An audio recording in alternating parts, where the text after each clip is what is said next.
Hello बच्चों। गिर कर उठना, उठकर चलना, ये क्रम है संसार का। अब कर्मवीर को फर्क न पड़ता किसी जीत या हार का। बगैर किसी जीत या हार की परवाह किए हम सभी अपने रथ पर निरंतर तैनात थे और लक्ष्य की तरफ आगे बढ़ रहे थे। मैं आपको पढ़ा रहा था और आपको प्रोवाइड कर रहा था सारे के सारे टेंसेस। मैंने आपको प्रेजेंट के सारे फॉर्म प्रोवाइड कर दिए थे। मैंने प्रेजेंट का सारा लेक्चर आपको प्रदान कर दिया था और पास्ट का इंडेफिनिट भी पढ़ाया जा चुका है। इसी क्रम में आज जो लेक्चर आपको प्रोवाइड करना है वो है पास्ट का कंटीन्यूअस टेंस। इसके पहले जिन बच्चों ने लेक्चर नहीं लिया है वे बच्चे आगे का लेक्चर अटेंड कर लें और जो भी बच्चे नए हैं वे चैनल को सब्सक्राइब कर लें और प्रयास करें कि इसे अन्य बच्चों तक भी शेयर करें। मेरे द्वारा पढ़ाया गया लेक्चर आपको अवश्य ही समझ में आएगा, मेरा पूरा प्रयास रहेगा। यदि आपको नहीं समझ में आता है, जहां भी नहीं समझ में आता है, कमेंट करके आपको एक कमेंट सेशन का जवाब अवश्य ही दिया जाएगा। तो यहाँ से देखिए, मैं आज आपको पढ़ाने वाला हूँ पास्ट कंटीन्यूअस टेंस। मैंने कुछ चीजें यहाँ पर पहले से ही लिख करके रखी हैं, जैसे कि देखिए यहाँ पर पास्ट कंटीन्यूअस टेंस। तो पास्ट के कंटीन्यूअस टेंस की पहचान क्या है? पहचान है कि यह वाक्य के अंत में रहा था, रही थी, रहे थे आदि शब्द आते हैं। यानी कि वाक्य के अंत में अगर रहा था, रही थी, रहे थे आदि शब्द आएंगे तो हम ये मान करके चलेंगे, ये होता ही है कि वो पास्ट का कंटीन्यूअस टेंस होगा। यहाँ पर मैंने कहा ये हेल्पिंग वर्ब है। इसमें दो हेल्पिंग वर्ब्स का उपयोग किया जाता है। पहला हेल्पिंग वर्ब है वाज और दूसरा है वर। वाज का प्रयोग हम करते हैं थर्ड पर्सन के सिंगुलर और फर्स्ट पर्सन के सिंगुलर के साथ, और वर का प्रयोग करते हैं हम अदर सब्जेक्ट्स के साथ।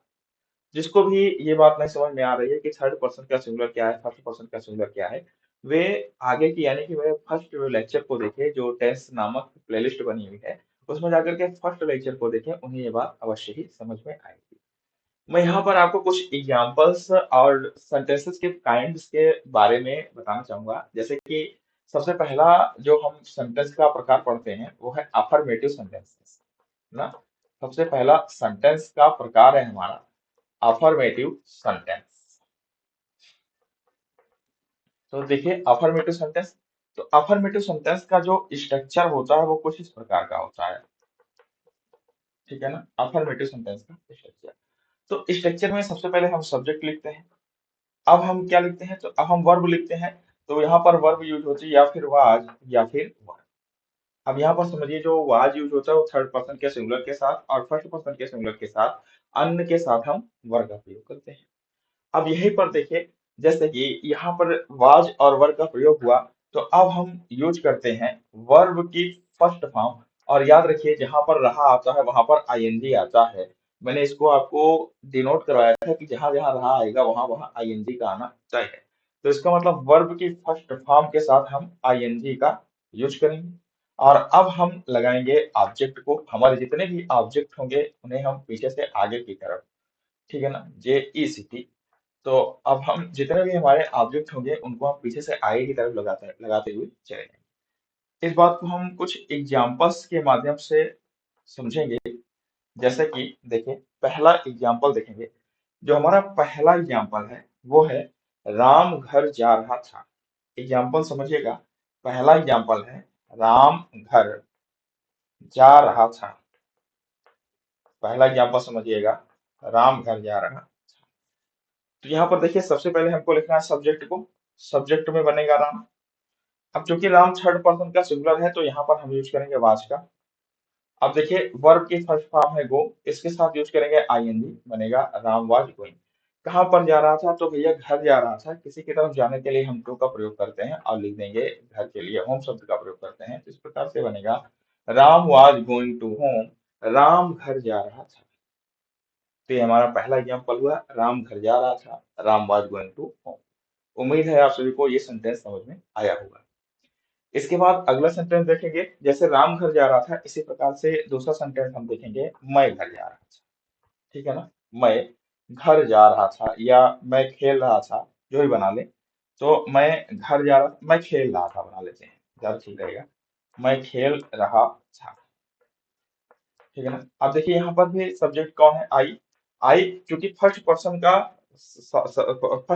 सिंगुलर सब्जेक्ट है और फर्स्ट पर्सन के सिंगुलर सब्जेक्ट के साथ वाज का प्रयोग करते हैं, अतः यहाँ पर वाज का प्रयोग कर देंगे। तो बनेगा आई वाज। ठीक है। अब चूंकि क्या कर रहा था? खेल रहा था। खेलने की इंग्लिश होती है प्ले, और प्ले के साथ लगाएंगे आईएनजी और बनेगा आई वाज प्लेइंग, मैं खेल रहा था। तो ये सेंटेंस यहाँ पर कंप्लीट हो गया। मैं खेल रहा था मतलब कि आई वाज प्लेइंग। यहीं पर एक और सेंटेंस के माध्यम से मैं आपको समझाना चाहूंगा, जैसे कि हम हंस रहे थे। बात समझिएगा, हम हंस रहे थे। अब देखिए, हम हंस रहे थे, तो हम की इंग्लिश होती है वी। अब क्योंकि वी है तो वी के साथ लगेगा वर, तो वी के साथ लगेगा वर, तो हो जाएगा वी वर। अब यहाँ पर हंसने की इंग्लिश होती है लाफ, और लाफ को आईएनजी के साथ लिखेंगे तब ये बनेगा लाफिंग, और ये पूरा पूरा बनेगा वी वर लाफिंग ना। उम्मीद है आपको अफर्मेटिव सेंटेंसेस समझ में आ गए। ठीक है, इसी प्रकार से हम अन्य सेंटेंसेस को भी बना सकते हैं। तो आइए हम बढ़ते हैं अगले सेंटेंस के स्ट्रक्चर की तरफ, जो स्ट्रक्चर है हमारा निगेटिव सेंटेंसेस का। ठीक है, तो यहाँ पर देखिए, निगेटिव सेंटेंसेस पर हम चलते हैं अपने सेकंड स्ट्रक्चर पर। अभी भी उसी प्रकार से हम चलते रहेंगे। तो यहाँ पर निगेटिव सेंटेंसेस के लिए हम चलते हैं सेकंड, देखिए निगेटिव सेंटेंसेस। ठीक है, निगेटिव सेंटेंसेस।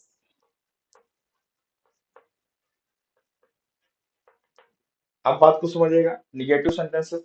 निगेटिव सेंटेंसेस में सबसे पहले हम प्रयोग करते हैं सब्जेक्ट का। ठीक है ना। अब सब्जेक्ट के बाद हम याद यूज करते हैं हेल्पिंग वर्ब का। हमेशा याद रखिए कि सदैव ही हेल्पिंग वर्ब के बाद ही नकारात्मक सब्जेक्ट्स में नहीं का प्रयोग किया जाता है। यानी कि इसके बाद हम यूज करेंगे नॉट का। अब पूरा उसी तरीके से वर्ब की फर्स्ट फॉर्म के साथ हम आईएनजी का प्रयोग करेंगे, और इसी के साथ हम यूज करेंगे ऑब्जेक्ट। ठीक है, तो इस प्रकार से हमारा एक स्ट्रक्चर बनता है, subject, was were, not, verb की फर्स्ट फॉर्म, आईएनजी और ऑब्जेक्ट। अब यहाँ पर देखिए, जैसे यहाँ पर लिखें, वह घर नहीं जा रहा था। एग्जाम्पल के तौर पर देखिए, वह घर नहीं जा रहा था, वह घर नहीं जा रहा था। तो वह घर नहीं जा रहा था, तो सबसे पहले तो वह की इंग्लिश होती है ही। हे जो प्रोनाउन है ये डिनोट करता है कि ये थर्ड पर्सन का सिंगुलर है। अब क्योंकि वह घर नहीं जा रहा था, बात को समझिएगा, तो वह थर्ड पर्सन का सिंगुलर है। इसका मतलब इसके साथ जो हेल्पिंग वर्ब यूज करना है वो है वाज, और वाज के साथ नहीं शब्द के लिए नॉट का प्रयोग करेंगे। तो इस तरीके से बनेगा ही वाज नॉट। जाने के लिए हम गो शब्द का प्रयोग करेंगे, और यहाँ पर बनेगा गोइंग। ठीक है ना। घर जाने की इंग्लिश होती है होम, तो ये बनेगा he was not going home, वह घर नहीं जा रहा था। इसी तरीके से अब मोहन घर नहीं जा रहा था, सुमन घर नहीं जा रहा था, आप सब कुछ बना सकते हैं। अब यहाँ पर देखिए, दूसरा जो स्ट्रक्चर है वो है कि जैसे यहाँ पर वह घर नहीं जा रहा था, वैसे ठीक है ना, मैं खेल नहीं रहा था, या मैं नहीं खेल रहा था, मैं नहीं खेल रहा था, मैं नहीं खेल रहा था। तो मैं की इंग्लिश होती है आई। ठीक है ना। अब आई के साथ भी आपको बताया लगाना है वाज, और यहाँ लगाना है नॉट, और यहाँ बनाना है प्लेइंग, और इस तरीके से ये बनेगा आई वाज नॉट प्लेइंग, मैं नहीं खेल रहा। ठीक है ना। इस तरीके से अगला देखिए, अगला जो एग्जाम्पल है वो बनता है हम हंस नहीं रहे थे। हम हंस नहीं रहे थे, हम हंस नहीं रहे थे। बात को समझिएगा, हम हंस नहीं रहे थे, तो हम की इंग्लिश होती है वी, तो यहाँ बनेगा वी, और वी के साथ हम लगाते हैं वर्ब, सॉरी, बनेगा वर्ब। तो यहाँ पर बनेंगे, लिखेंगे वी वर्ब, और यहाँ पर नकारात्मक के लिए लिखेंगे नॉट, और हंसने की इंग्लिश होती है लाफ, और लाफ के साथ यूज करेंगे आईएनजी, तो बनेगा वी वर नॉट लाफिंग, हम हंस नहीं रहे थे। इस प्रकार से मैंने आपको कुछ निगेटिव यानी कि नकारात्मक सेंटेंसेस को समझाने का प्रयास किया है।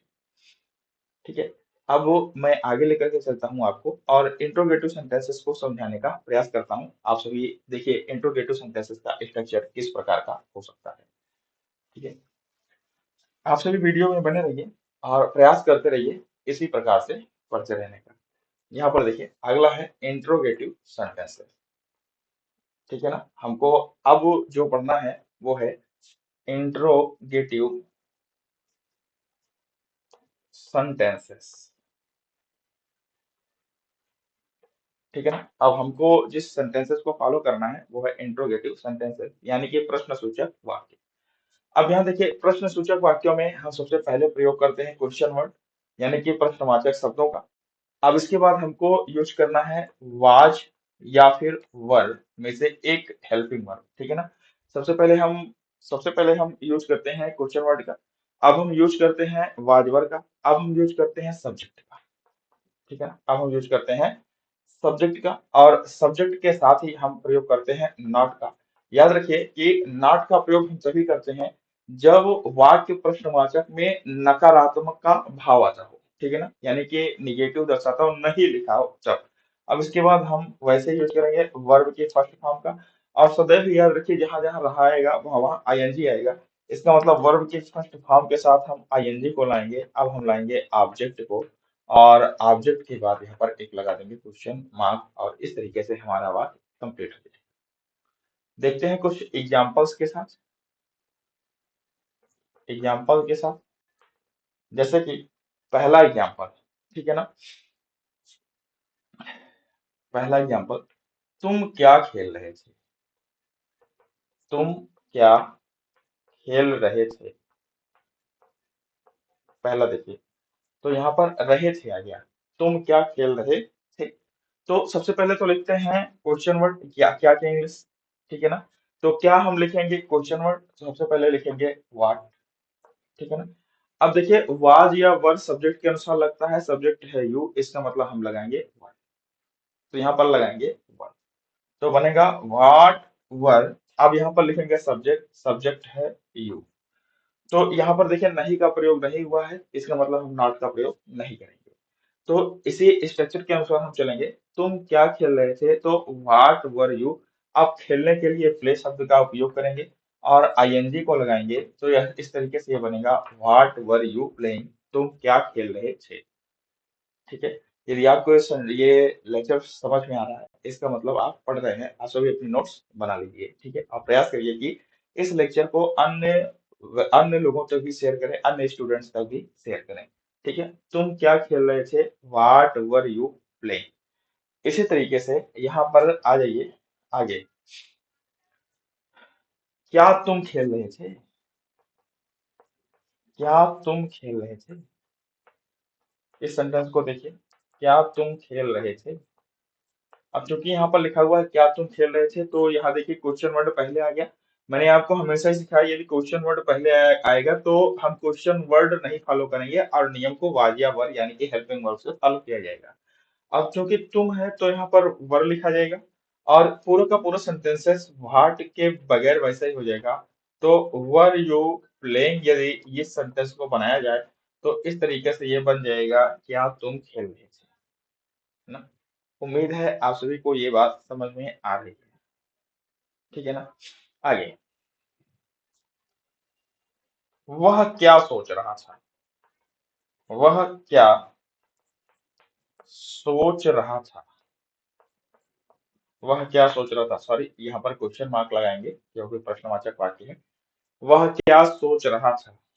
ठीक है ना। तो अब देखिए क्या कि इंग्लिश बिल्कुल बीच में है, तो हमको लिखना ही है, पूरा का पूरा सेंटेंस फॉलो होगा। सबसे पहले क्वेश्चन मार्क। अब यहाँ पर हमको लगाना है वाज या वर में से, तो वह के लिए हम वाज का प्रयोग करते हैं। तो हो जाएगा वाट वाज। वह के लिए हम लिखेंगे ही। ठीक है ना। अब देखिए वाट वाज ही। अब हमको क्या लिखना है, सोचने की इंग्लिश लिखना है। तो सोचने की इंग्लिश होती है थिंक, और थिंक की इंग्लिश होती है, थिंक के साथ आईएनजी लगाएंगे और ये बनेगा थिंकिंग। तो बनेगा व्हाट वर ही थिंकिंग। तुम क्या सोच रहे थे। इस प्रकार से ये सेंटेंस है। ठीक है ना। अगला, हम हंस क्यों रहे थे, या हम क्यों हंस रहे थे। अगला सेंटेंस है, हम क्यों हंस रहे थे। हम क्यों हंस रहे थे। तो यहाँ पर देखिए क्यों, क्यों मतलब वाई। क्यों का मतलब होता है वाई। अब देखिए भाई, अब देखिए हम के लिए वर लगाते हैं, तो हम के लिए लगाना है वर, भाई वर। अब हम की इंग्लिश होती है वी, हंसने की इंग्लिश होती है लाफ। तो यहाँ पर हम लिखेंगे लाफ। और लगाएंगे आईएनजी और बनेगा व्हाई वी वर लाफिंग। तो इस प्रकार से मैंने आपको कुछ एग्जाम्पल्स के माध्यम से और कुछ अन्य प्रयोगों के माध्यम से सिखाने का आपको प्रयास किया कि पास्ट का कंटीन्यूअस टेंस क्या होता है। यदि आप वीडियो लेक्चर्स को देख रहे हैं तो यकीन मानिए आपको समझ में अवश्य ही आएगा। तो प्रयास करिए, आप सभी चैनल के साथ बने रहिए और जो भी बच्चे वीडियो में नए हैं वे सभी चैनल को सब्सक्राइब कर दें और प्रयास करिए कि इस लेक्चर को अन्य सभी के साथ शेयर अवश्य करें। ठीक है ना? इसी के साथ मैं इस क्लास को समाप्त करता हूँ। धन्यवाद।